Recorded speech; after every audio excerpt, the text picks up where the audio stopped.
Solo travel ruined everything. Bro, I just got back from Asia. I've been traveling the last 6 months. Went to Japan, Vietnam, the Philippines, Thailand. And one thing they don't tell you about solo travel is how it shapes you when you're there and how it changes you when you get back. I just got back recently, not even 3 days ago, like 2 days ago. And I met up with the people that I used to know before I left. And the same conversations that we had before I left are the same conversations that we're having now. You'll have a completely different perspective on your environment. It almost feels kind of weird being back here because I spent so much time somewhere that was challenging for me.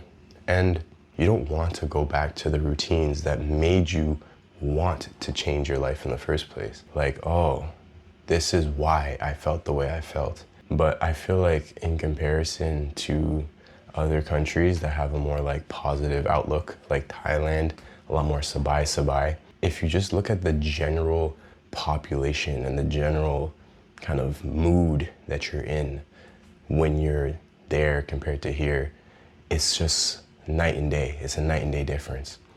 And also, like, when you solo travel, you have a lot more responsibility on your shoulders. It wasn't nearly as crazy as like some people who like trek through the mountains with a backpack and live with the natives or the locals, sorry, and they'd only speak their language and they're like foraging for their food. Like, I didn't do that. I was staying in hotels, but still, if you're in one place and you're moving around a lot, even though it's very safe and secure, being in an unpredictable environment makes you adapt faster.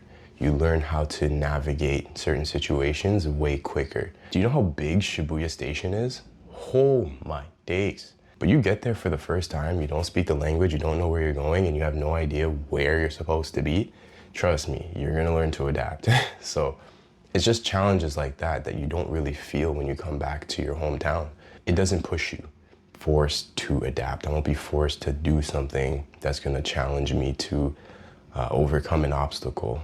Like, don't get me wrong, I'm back here, I wanna be able to focus, get back in my routine, and not have to worry about like visas and stuff like that. But in general, when you're going back from a new environment, you don't want to settle back into your old ways. You don't want to go back to what you used to do because you realize that you've outgrown it. What is my identity? Who am I now that I've experienced this shift in my perspective in life?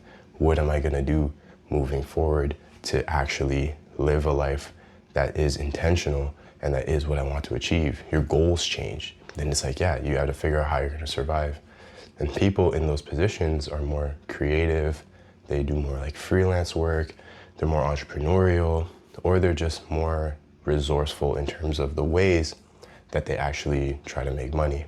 Sometimes it might, depending on what you do for a living, but for the most part, that stark difference of having to adapt and figure things out versus having it kind of figured out and laid out for you. One is very consistent and predictable, but the other one actually pushes you to grow, and it actually makes you develop character traits that you normally wouldn't on your own. So that's why the biggest difference that I'm feeling coming back, and I suggest people travel as well, is just realizing that like there's more to your comfort zone. There's more to life than where you are now.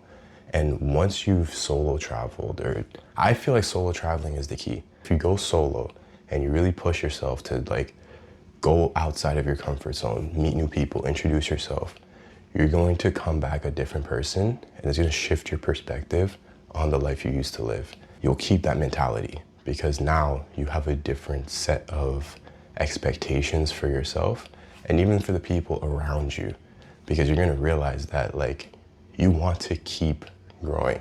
You're not gonna be comfortable being the same in most cases. Sometimes it may not work out. Some people, they come back and they're like, you know what, like it's just not for me. I definitely recommend solo traveling at least once. And that's the biggest lesson that you'll take away from that experience.